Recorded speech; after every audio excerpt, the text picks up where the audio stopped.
Hey, welcome back to the channel. Please remember that while I did work as a dealership master technician for 17 years, I'm currently in no way affiliated with any automotive manufacturer. All opinions expressed are my own, and any and all trademarks are the property of their respective owners. Today, I'm going to show you how to inspect and replace the engine air filter on this 2024 Toyota Prius.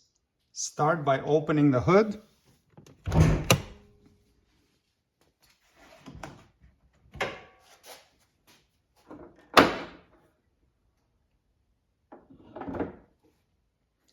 The engine air filter housing is located right here in this front corner.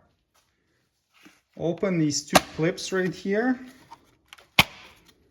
And then you will need to disengage the two hooks right there on the back. There is one there and one here. So you just lift up the cover this way and then slide it towards the rear of the vehicle and lift it up. Now you can access the air filter and remove it and inspect it.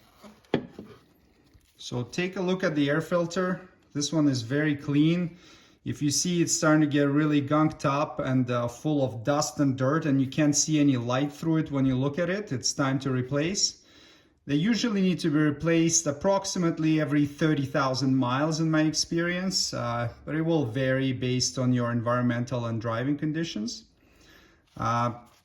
Check for the links below the video for a replacement part.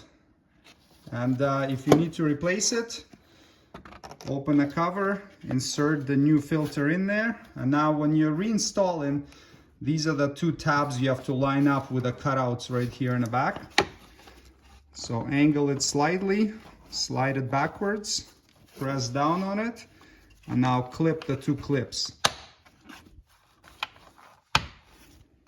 And there you go. Engine air filter inspection and replacement is completed. Thanks for watching. Subscribe if you'd like to see more Toyota Prius maintenance and repair videos. See you next time. Cheers.